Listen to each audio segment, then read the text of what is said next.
G20 आखिर है क्या और ये भारत और पूरे विश्व के लिए इसके क्या मायने हैं।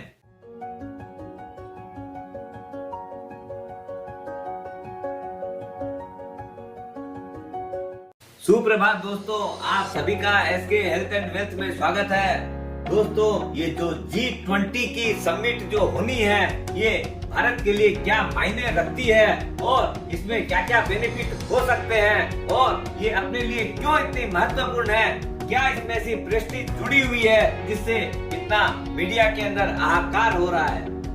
ये जो G20 का मतलब क्या है? ग्रुप ऑफ 20 कंट्री, जो वर्ल्ड की सबसे 20 जो टॉप कंट्रीज है, जो सबसे पावरफुल कंट्रीज है, उनका ये ग्रुप है जो कि वर्ल्ड की 85% जीडीपी को कंट्रोल करता है, 75% ट्रेड को कंट्रोल करता है और वर्ल्ड की 60% से ज्यादा पॉपुलेशन इन G20 कंट्रीज में रहती है।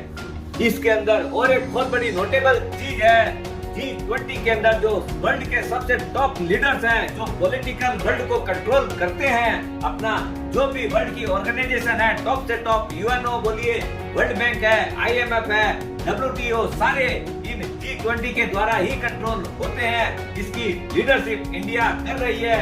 ये अपने आज के जो जुझारू नेता है, मोदी जी की लीडरशिप को वर्ल्ड ने एक्सेप्ट किया है, ये उसी का नतीजा है। इसकी लीडरशिप के अंदर अपने को जो प्रेसिडेंटशिप मिली है, ये एक बहुत बड़ा भारत को ह्यूज अपॉर्चुनिटी है और अपने लीडरशिप को जो एक्सेप्टेंस उन्होंने दी है, क्यों उन लोग अब पूरा विश्व भारत की ओर देख रहा है कि भारत अपने को पूरे विश्व को कुछ न कुछ नयापन दे सकता है अपनी लीडरशिप से, अपने विजन से और अपने हेल्पिंग एटीट्यूड से। दोस्तों, वीडियो को लाइक जरूर करिएगा, सब्सक्राइब अगर नहीं किए हैं तो जरूर करिए, अपने फ्रेंड रिलेटिव के साथ शेयर करिए जिससे कि उनको भी जानकारी का फायदा मिले। पूरा विश्व भारत की ओर किस नजर से देख रहा है, उसके 4 प्रमुख रीजन हैं। पहला रीजन है ह्यूमैनिटी। दोस्तों, अभी जब अपना रशिया और यूक्रेन का युद्ध हो रहा था तो पूरा विश्व मोदी जी की ओर देख रहा था कि भाई पुतिन साहब को बोलिए कि युद्ध को वो भूल जाए, उसको छोड़ दें, क्यों कि पूरे विश्व में इससे सप्लाई की बहुत दिक्कत आ रही है। दूसरा, आपने कोविड की टाइम देखा होगा कैसे भारत ने पूरे जो छोटे मोटे देश थे या जो लोग सक्षम नहीं है, उन सबको फ्री वैक्सीनेशन 5-5 लाख डोजेज उन्होंने भेजी थी। इससे भी पूरे विश्व में भारत का अपना एक प्रभुत्व जम रहा है। दूसरा है सस्टेनेबल डेवलपमेंट। दोस्तों, भारत जो अभी प्रोग्रेस कर रहा है, वो सारा विश्व देख रहा है कैसे एक पराधीन देश था और अभी पिछले 70 सालों में 75 सालों में कैसे भारत उन्नति किया है और विशेष करके पिछले 7-8 सालों में जो डेवलपमेंट हुआ है वो अकल्पनीय है, अद्वितीय है। तीसरा है एनवायरमेंटल और क्लाइमेट का इशू। भारत हर समय वकालत करता है कि कैसे ग्लोबल वार्मिंग हो रही है, अपने को उसको बहुत सीरियसली और सिंसियरली लेके उसके अंदर काम करना चाहिए और भारत कर रहा है। अभी आज के दिन आप देखेंगे कि भारत कैसे आगे बढ़ के अपना जीरो न्यूट्रलिटी की बात कर रहा है, वो उसको कितना बढ़ावा दे रहा है। वो चाहे ईवी व्हीकल हो, चाहे और भी जितनी भी चीजें हो, जीरो न्यूट्रलिटी पे काम कर रहा है। चौथा है डेमोक्रेसी। वर्ल्ड की oldest, largest and most populated democracy है आज भारतवर्ष और इतने बड़े डेमोग्राफी के बावजूद भी भारत एकजुट होकर काम कर रहा है, ये उसका एक बहुत बड़ा प्लस पॉइंट है।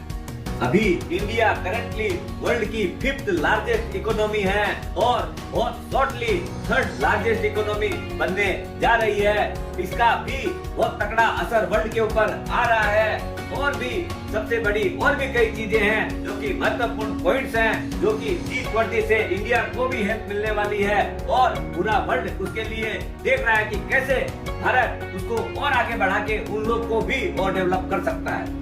इन विकट परिस्थितियों में भी, विपरीत परिस्थितियों में भी आज भारतवर्ष जो है वर्ल्ड में सबसे फास्टेस्ट ग्रोइंग इकोनॉमी सामने आ रही है और एक ब्राइट स्पॉट सबको दिख रहा है कि सब कोई जहां सरवाइव करने का सोच रहे हैं, रिसेशन के लिए बात कर रहे हैं, वहां इंडिया ग्रो फास्ट कर रहा है। आज के दिन भारतवर्ष सबसे जवान देश में काउंट आ रहा है। यहाँ का जो यूथ है वो बहुत ही टैलेंटेड है और लेबर जो है वो बहुत ही इकोनॉमिकल है और भारतवर्ष जो है इन गुणों के साथ आगे बढ़ रहा है और भारत जैसे आगे भागीरथ राजा की तरह अपना विश्व गुरु की भी पोजीशन के ऊपर काम कर रहा है। अपना G20 का आपने लोगो देखा है, वो है लोटस का, जो कि पीस का एक बहुत बड़ा निशान है। उससे अपनी प्रोस्पेरिटी भी आती है और पीस भी आती है, और उसी के रास्ते पे भारतवर्ष चल रहा है। अब जो भारत का मिशन है 2047 तक एक नव भारत का निर्माण हो रहा है, और अपने उसके अंदर कदम से कदम बढ़ा के चल रहे हैं। हर भारतीय उसमें योगदान कर रहा है। अब भारत का मिशन है, एक अर्थ है, एक परिवार है और एक फ्यूचर है, यानी वन वर्ल्ड वन फैमिली के हिसाब से चल रहा है। और भारत उसके अंदर बहुत बड़ा एक विश्व कुटुंब के हिसाब से काम कर रहा है, और उसके अंदर सबको साथ लेके चल रहा है। भारत को 2047 तक आत्मनिर्भर भारत बनाना है और एक नव भारत, एक नए सूर्य का उदय करना है। तब तक हो सकता है भारत वर्ल्ड की सेकंड लार्जेस्ट इकोनॉमी बन जाए। G20 समिट एक भारत को विन विन सिचुएशन में ला रखा है। वर्ल्ड के मैप के ऊपर वो अपने आप को ट्रांजिशनल पीरियड के अंदर ला रखा है, और कैसे वो डेवलपिंग इकोनॉमी से डेवलप इकोनॉमी बन जाए। अपने G20 समिट से भारत को टूरिज्म के अंदर, FDI के अंदर और टेक्निकल 4.0 जो डिजिटल वर्ल्ड है उसमें भी एक बहुत बड़ी प्रोग्रेस मिलेगी।